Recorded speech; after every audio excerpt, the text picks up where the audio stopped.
para pendengar podcast Kopi Hitam. Gimana kabar kalian semua? Sehat kan? Pasangan juga sehat? Sekarang saya merasa percaya diri menanyakan kesehatan kalian. Karena syukur alhamdulillah kasus positif corona di negara kita mulai turun. Ya emang harus gitu, gak perlu nunggu di demo baru mau turun.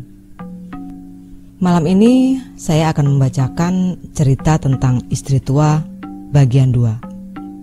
Pasti kalian penasaran kan? Yaudah, langsung saja saya bacakan lanjutannya. Sebuah kisah nyata yang berjudul Istri Tua.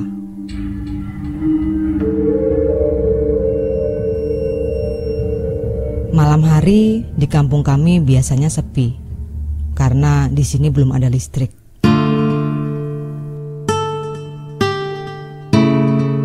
Kecuali kalau terang bulan biasanya dari tanggal 7 sampai tanggal 16 penanggalan Jawa. Seperti malam itu, saat bulan penuh di tanggal 14, kami anak-anak biasanya bermain gobak sodor. Sementara bapak-bapak nongkrong di gardu ronda. Para remaja membuat api dan membakar apa saja di halaman salah satu warga. Sementara ibu-ibu menonton semua itu dan sambil bergosip tentunya. Malam itu aku malas bermain dan memilih menempel di samping bapak yang sedang mendengarkan siaran radio BBC London sambil tiduran di atas tikar mendong. Bukannya aku gila politik, tapi gak banyak pilihan siaran yang bisa kami nikmati saat malam hari. Lagian di sela-sela berita biasanya BBC memutar lagu-lagu barat. Aku yang saat itu mulai beranjak remaja tentu saja suka dengan musik. Tidak jauh dari kami, para ibu-ibu sedang bergosip. Aku mendengar mereka membicarakan tentang keluarga Pak Bayan. Menurut mereka, masa berkabung keluarga Pak Bayan terlalu cepat. Baru 2 hari Bude Lasmi meninggal, Bule Sri sudah ke pasar berbelanja baju baru. Pak Bayan juga sudah bekerja seperti biasa.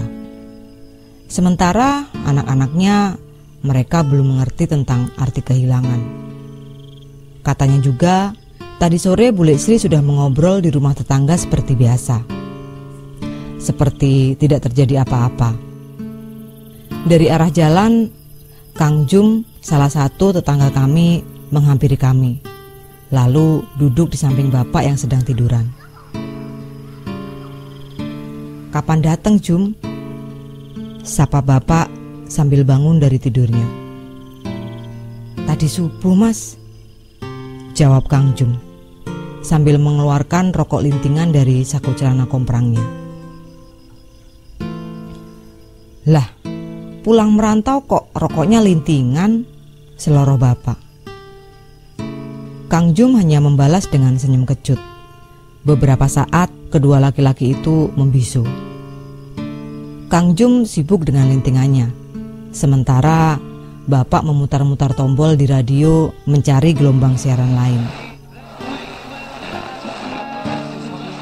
"Mas," Kang Jum memecah kebisuan. Bapak menoleh, isyarat bahwa beliau siap mendengarkan.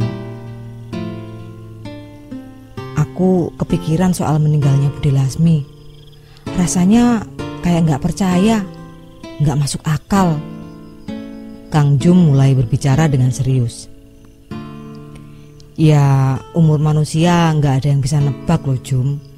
Bisa aja aku atau kamu yang mati besok. Gak ada yang tahu," ucap bapak. "Jangan sembrono toh Mas kalau ngomong," jawab Kang Jum lagi dengan cemberut, sementara bapak senyum-senyum. "Bukan soal itu Mas yang tak bingungin. Tadi subuh itu aku lihat dengan jelas. Aku lihat Bude Lasmi lagi nyapu di bawah pohon mangga kayak biasanya itu. Pas sampai rumah baru dikasih kabar sama Tarsih kalau Bude Lasmi sudah meninggal 3 hari yang lalu. Jelas aku kaget toh. Wong pas lewat tadi tak sapa dia nyaut kok," ucap Kang Jum panjang lebar. "Emang kamu ngomong gimana?" tanya bapak kemudian. "Yang bersihnya punya Bude, habis itu pindah ke rumahku."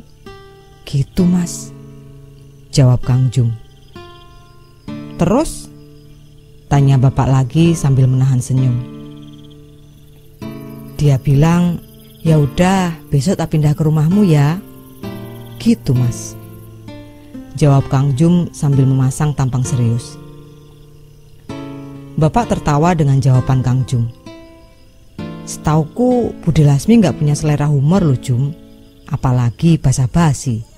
Kalau dia bilang besok ke rumahmu ya tunggu besok saja," ucap bapak kepada Kang Jum. "Sampean ki malah nakut-nakutin toh." Kang Jum menggerutu mendengar kalimat bapak. Begitulah bapak, selalu menjadikan hal-hal mistis sebagai lelucon. Menurut bapak, Kang Jum berhalusinasi akibat kelelahan. Mungkin efek naik kendaraan semalaman sepulang dari Jakarta. Setelahnya, aku baru tahu yang mengalami kejadian serupa bukan cuma Kang Jum. Beberapa tetangga kerap mendengar suara orang menyapu halaman saat subuh tiba. Itu kebiasaan almarhum Bude Lasmi. Seperti kejadian yang dialami Yukas. Suatu hari, saat dini hari sekitar jam 4 subuh, seperti biasa, Yukas bangun untuk memasak sebagai bekal suaminya ke ladang. Dari arah rumah Pak Bayan, Yukas mendengar suara sapu lidi yang bergesekan dengan tanah, seperti orang menyapu.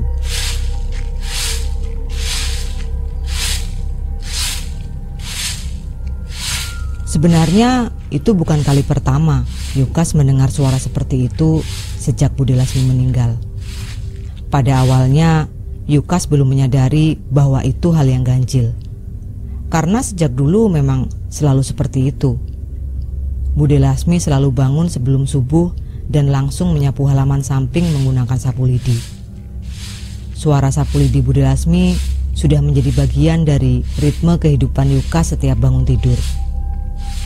Sehari dua hari Yukas belum menyadari, tapi di hari kelima Yukas baru sadar kalau Bude Lasmi sudah meninggal. Walaupun begitu, suara itu tetap dia abaikan. Di hari ke-6 meninggalnya Bude Lasmi, seperti biasa terdengar suara sapu lidi di samping rumah Pak Bayan. Tepatnya di bawah pohon mangga golek yang berada persis di depan jendela samping rumah Yukas. Entah kenapa subuh itu Yukas penasaran. Lalu sebelum memulai kegiatan di dapur, Yukas memutuskan menuntaskan rasa penasarannya.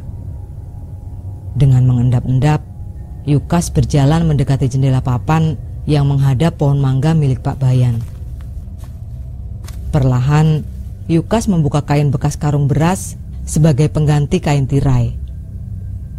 Dalam cahaya remang-remang di bawah pohon mangga itu, Yukas melihat sesosok perempuan menggunakan kebaya dan kain samping sebatas lutut. Rambutnya digulung sederhana. Model gelungan yang hanya bisa dilakukan oleh rambut yang panjang, seperti milik Bude Lasmi. Sosok itu sedang menyapu menggunakan sapu lidi. Suara gesekan lidi dengan tanah kering sangat familiar di telinga Yukas.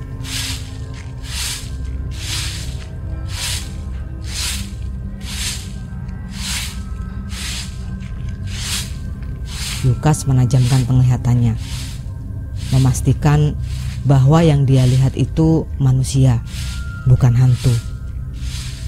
Seperti menyadari ada seseorang yang memperhatikan, sosok di bawah pohon mangga itu berhenti menyapu lalu menegakkan punggungnya.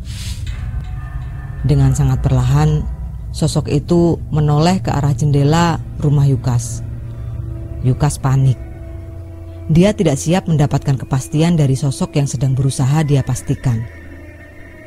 Yukas bersiap kabur dari depan jendela, tapi terlambat. Mendadak tubuh Yukas membeku, seperti dikunci ke bumi.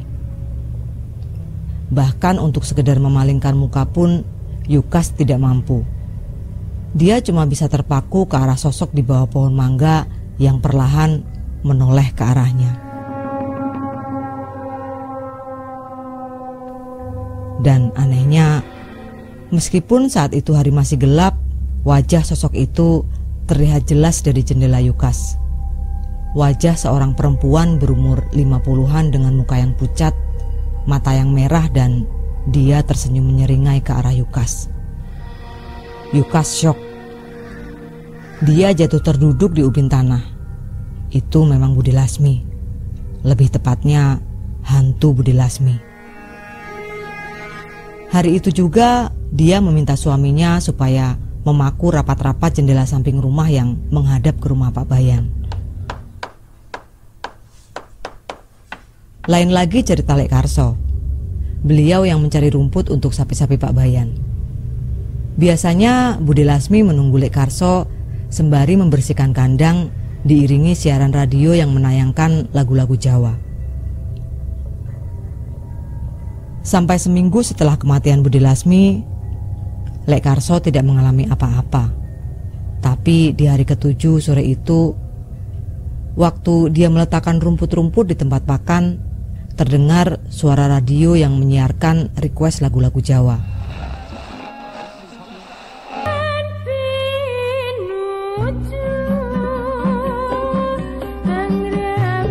Itu siaran kesukaan Budi Lasmi. Lek Karso mencari arah suara tersebut. Matanya menjelajahi ruangan kandang yang mulai kotor karena pengurusnya sudah tidak ada. Tidak berapa lama, mata Lek Karso berhenti di pojok kandang. Di sana bertengger radio milik Budi Lasmi tercantol di atas paku yang tertancap di tiang kayu mindi. Salah satu tiang utama penyangga kandang. Persis kebiasaan almarhum. Lek Karso kaget lalu menghampiri radio tersebut dan mematikannya. Kemudian dia berbalik berjalan menuju tempat pakan. Baru 2 langkah kakinya berjalan, radio itu kembali berbunyi. Lek Karso kembali mematikan radio tersebut. Dia berpikir yang tadi itu mungkin dia teledor. Tombol off belum sepenuhnya mati. Dia kembali menghampiri radio dan mematikannya. Tapi lagi-lagi radio tersebut kembali berbunyi. Lek Karso mulai merasa takut. Meskipun hari itu masih terang, dia merasa ada hawa yang tidak enak di sekitar kandang. Takut terulang lagi, Lek Karso kembali meraih radio tersebut. Kali ini ia matikan, lalu ia nyalakan beberapa kali untuk memastikan tombol on dan off-nya masih normal. Belum puas sampai di situ, untuk memastikan sampai benar-benar mati, Lek Karso mencopot baterainya lalu meletakkannya di atas dingklik di luar kandang. Awalnya ia bermaksud memasukkan radio itu ke dalam rumah Pak Bayan, tapi ternyata rumah itu terkunci. Ia baru ingat kalau rumah sedang dalam kondisi kosong. Seluruh keluarga sedang pergi ke kota. Biasanya pulangnya malam. Lek Karso bergegas pulang dengan membawa radio tersebut dengan maksud menyimpan di rumahnya. Baru beberapa langkah Lek Karso meninggalkan kandang, radio tersebut kembali berbunyi.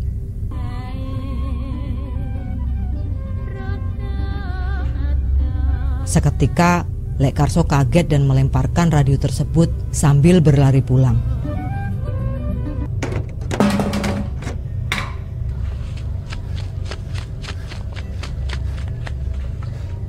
Esok paginya Lek Karso menolak mengantarkan rumput ke kandang. Tentu saja itu merepotkan Pak Bayan. Seiring waktu berjalan, kehidupan keluarga Pak Bayan kembali normal. Aku juga sudah mulai kembali bermain di teras mereka. Awalnya terasa aneh, sepi. Tidak ada suara keributan kecil, tidak ada suara dejitan kaki meja yang bergesekan dengan lantai semen seperti biasanya saat Budi Lasmi beres-beres. Senyap. Dan yang jelas, rumah itu menjadi pengap, dingin dan kotor.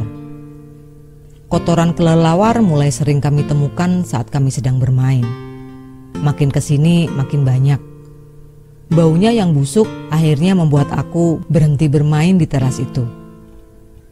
Suatu hari aku menanyakan keberadaan boneka mahal bersuara bayi kepada Yani. Yani bilang boneka itu sudah lama hilang sejak dia masuk sekolah.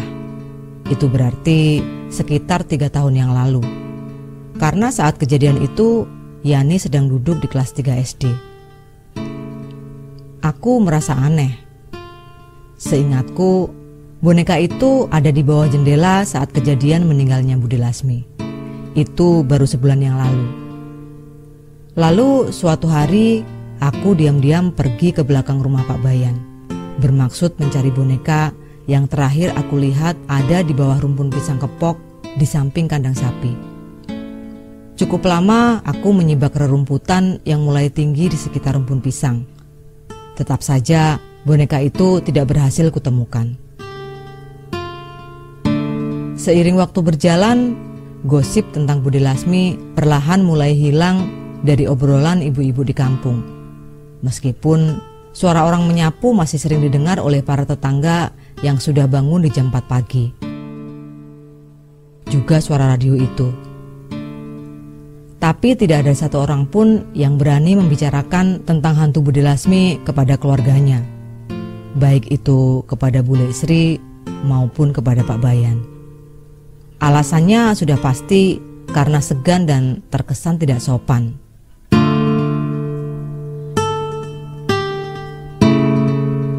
Tiga bulan setelahnya, suatu sore di hari Minggu, aku bermain bola tangan bersama teman-temanku di lahan kosong di depan rumah. Yang itu berarti berada di seberang jalan samping rumah Pak Bayan. Kami menggunakan bekas sandal jepit yang diiris-iris kecil, lalu dibungkus plastik resek dengan cara digulung sampai membentuk bola. Yono, salah satu dari kami, melempar bola terlalu jauh dan menyeberang ke kebun Pak Bayan. Sesuai giliran, aku bertugas mengambil bola. Aku berlari ke arah di mana bola itu jatuh. Tapi ternyata tidak ada. Mataku mengitari kebun yang mulai tidak terurus itu dan menyibak rumput ilalang yang mulai setinggi pinggang. Di antara rumpun pisang, aku melihat bola yang kucari. Warnanya yang merah, kontras di antara warna tanah dan daun-daun kering. Bergegas, aku menghampiri bola tersebut. Belum sempat aku mengambil bola itu, samar-samar aku mendengar suara bayi tertawa. Awalnya kuabaikan, karena di kampung ini ada lebih dari satu keluarga yang mempunyai bayi. Aku segera memungut bola tersebut. Suara bayi tertawa itu terdengar berulang-ulang. Lama-kelamaan, suara itu mengganggu pikiranku. Karena suara bayi itu tunggal. Hanya suara bayi. Tidak terdengar ada suara orang dewasa. Biasanya bayi akan tertawa jika ada yang menggodanya. Bisa pengasuh, atau ayahnya, atau ibunya, atau siapa saja. Tapi ini tidak ada. Benar-benar cuma suara bayi. Aku mencoba menajamkan telinga. Lama-kelamaan, aku baru menyadari bahwa itu bukan suara bayi, tapi suara boneka milik Yani. Entah kenapa di hari yang seterang itu, bulu kuduku merinding. Tercium aroma harum, entah itu harum apa, mungkin bunga atau dupa. Tiba-tiba leherku pegal dan dingin, seperti habis memanggul sekarung rumput. Lalu terdengar suara dari belakang telingaku. Golek ono nduk, yang artinya carilah nak. Belum hilang keterkejutanku, dari belakang ada yang memukul pelantanganku. Ternyata itu Yadi, teman main yang usianya 2 tahun lebih tua dariku. Dia mulai mengomel. Opo nek sing digoleki? Ya kowe kuwi sing dadi golekan. ngambil bola lama bener. Seketika aku tersadar. Lalu aku tanya ke Yadi, "Yat, itu tadi suara siapa ya?" Yadi celingukan. "Suara yang mana?" tanya Yadi. "Itu, yang barusan ngomong itu," tanyaku lagi. "Ya kamu toh, kamu itu kok aneh. Kesambet ya?" sahut Yadi galak. "Emang aku tadi ngomong gitu ya? Kok aku gak ngerasa?" tanyaku mulai serius. "Bola, sakarepmu." Yadi merebut bola di tanganku, lalu berlari ke arah teman-teman yang sedang bermain, meninggalkanku yang sedang kebingungan. Kejadian hari itu meninggalkan banyak pertanyaan di kepalaku. Suatu malam, saat itu bulan tidak muncul, sekitar tanggal 20-an penanggalan Jawa. Suasana kampung gelap dan sepi. Cuma aku dan bapak yang setia menikmati malam sambil mendengarkan BBC London. Sumber cahaya hanya berasal dari lampu ting yang dipasang di setiap perempatan. Salah satunya di depan rumah Pak Bayan. Lampu ting adalah sejenis lampu badai yang bahan bakarnya dari minyak tanah. Selesai siaran berita, berganti dengan siaran lagu-lagu barat. Aku mulai menceritakan apa yang aku alami kepada bapak. Dari mulai soal boneka yang pelipisnya berdarah sampai soal kalimat, "Golek ono, Nduk." Bapak gak ngerti soal begituan dan gak mau sok tahu. Semua kejadian itu bisa berarti banyak hal. Saking banyaknya sampai bapak gak berani milih. Takut salah, ucap bapak. Lalu kami sama-sama terdiam. Jam menunjukkan pukul 10 malam. Itu kami ketahui dari pergantian siaran di BBC London. Bapak mulai berkemas untuk masuk rumah. Lalu kembali berkata, "Satu hal yang harus benar-benar kamu ingat, apapun yang bakal kamu alami nanti, tetap jaga kesadaranmu. Apapun yang terjadi, itu senjata paling kuat." Bapak mengakhiri wejangannya. Bapak meraih radio, lalu beranjak dari tempat duduknya untuk bersiap tidur. Aku melakukan hal yang sama. Sebelum masuk rumah, aku sempatkan melihat ke arah rumah Pak Bayan. Badanku mendadak kaku.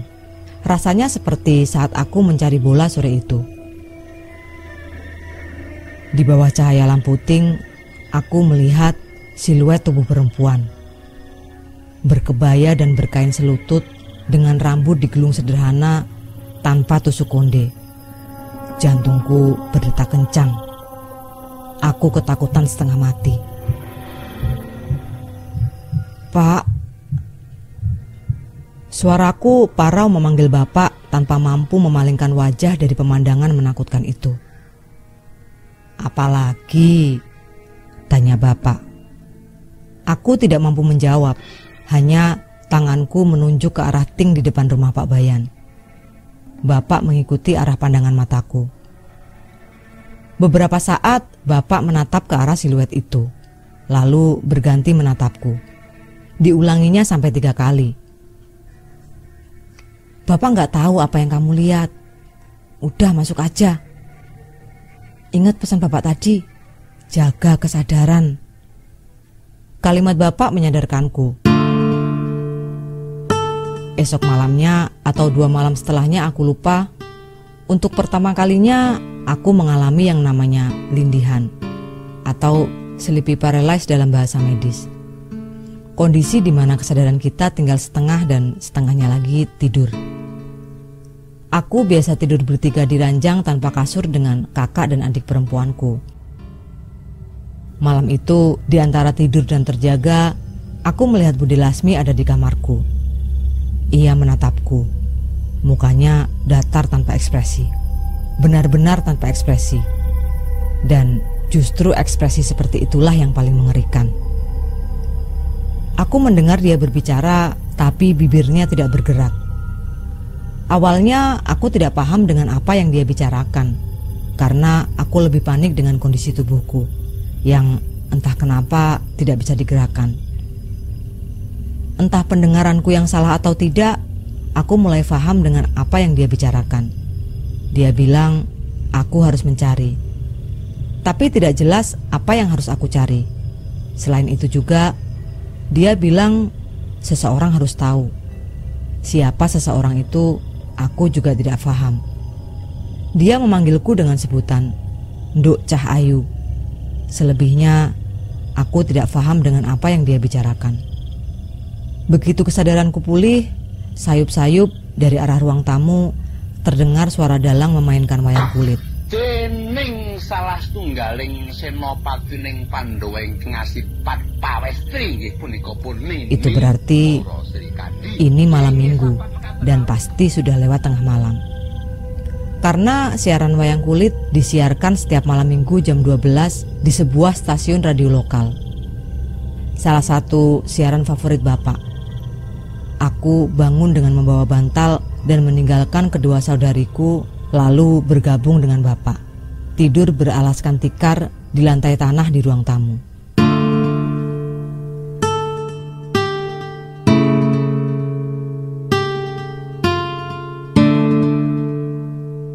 Bersambung ke part 3. Bagian kedua ini lebih banyak bagian seremnya ya. Ya udah, berhubung ini udah malam banget dan saya mulai merinding sendiri, kita udahan dulu ya. Jangan lupa pintu kunci dan jendela, matikan lampu, hemat listrik, dan pastikan gak ada apa-apa di belakang kalian. Tunggu dulu, jangan lupa pencet like dan komen. Bagi yang punya cerita, silahkan kirim cerita kalian ke email podcastkopihitam@gmail.com. Saya Sari, sampai jumpa di cerita selanjutnya.